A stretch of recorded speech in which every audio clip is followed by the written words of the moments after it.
So the Biden administration's plan to resettle tens of thousands of Afghan refugees in the U.S. is up against some significant challenges. Thousands of Afghans are arriving without approved visas, placing them in legal limbo and rendering them ineligible for some federal social programs. There is also not enough permanent housing for everyone. So our immigration reporter, Camilo Montoya-Galvez, is joining us again this morning and has been following the story very closely. So listen, Camilo, the people without visas, who are they? Sure, Anne-Marie. So as we have discussed previously, some translators, interpreters, and other Afghans who assisted U.S. forces during this 20-year war are entering the U.S.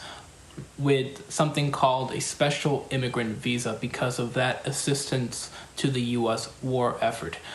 But many of these Afghans who are being evacuated and relocated to the U.S.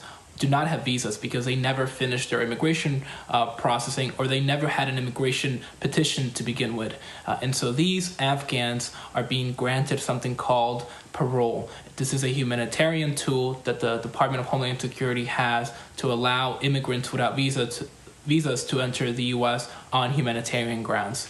So these Afghans do not have permanent status, and they do not have a direct pathway to U.S. citizenship under this parole designation that only allows them to stay in the U.S. and to work here legally for up to 2 years, and it could be revoked at any time. They are also, as you mentioned, not eligible for the same benefits that traditional refugees receive upon reaching U.S. soil.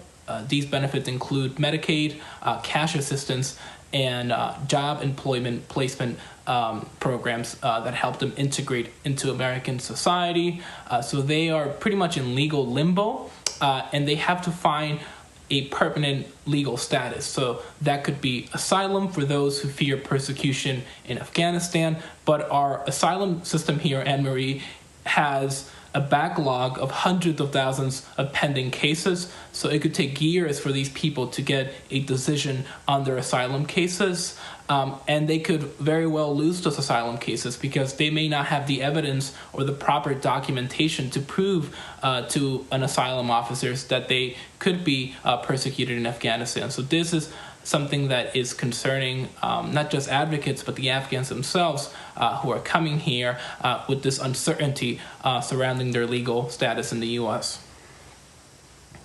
So listen, Camilo, it certainly seems as if the government agencies are struggling. And I understand that a number of these agencies dealing with refugees and asylum cases, there was a backlog, before. And then we went through the Trump administration, and a lot of these agencies were gutted through that time. The administration wasn't letting in as many refugees and asylum seekers, so there wasn't a need for an expanded departments.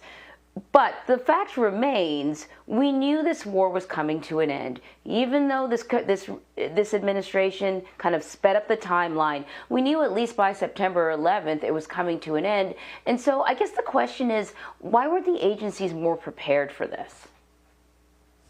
Sure. So refugee advocates had actually been calling on the Biden administration to start the evacuation of Afghan allies back in the spring, as early as May.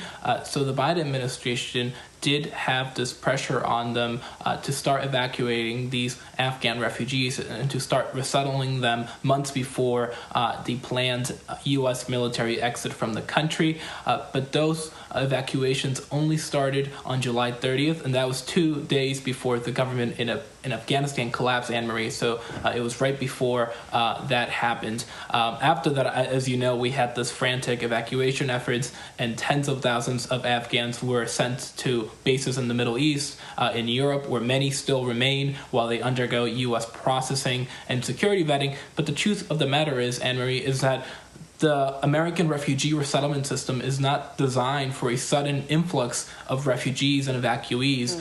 This is a process that takes years, and most of those refugees usually are based in third countries because they've fled their home countries, and then they are referred to the U.S. by the United Nations Refugee Agency, and then they undergo this years-long process where they could ultimately be resettled in the U.S. or to other countries. This is happening on a much larger scale and on a more rapid timeline. So now, as we know, these immigrants who are coming here from Afghanistan are coming here with an uncertain legal status. They're not eligible, many of them, for these federal refugee benefits.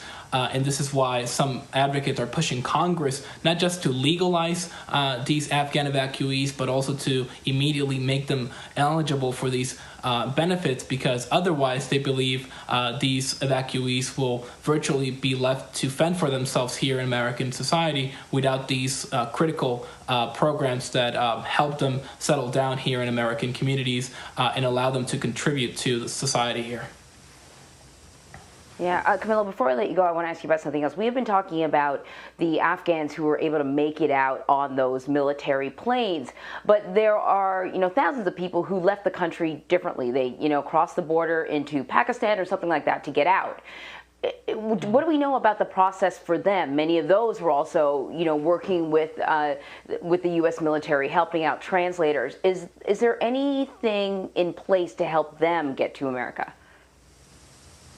Yeah, that's an important question, Anne-Marie, because a State Department official conceded this week that the majority of special immigrant visa applicants were not able to be rescued by the U.S. during this operation. So the majority of them remain in the U.S.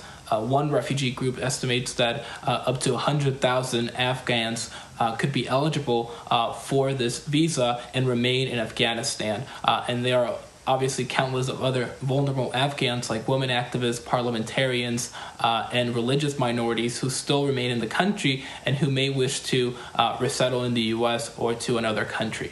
So we know there's a huge pool of potential applicants for U.S. humanitarian programs like refugee resettlement, if they come here, asylum, but also these special immigrant visas. But now there's no established channel for them to come here. So we know that the UN has said that if they get Afghan refugees in third countries like Pakistan, they could refer those cases to the U.S. for refugee resettlement.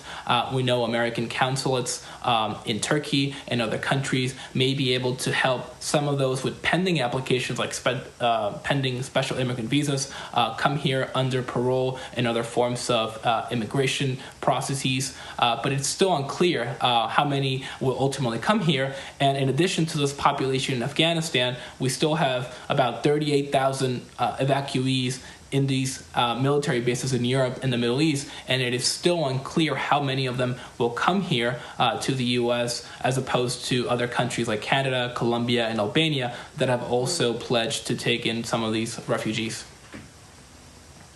All right, Camilo, thank you very much. Thanks, Anne-Marie.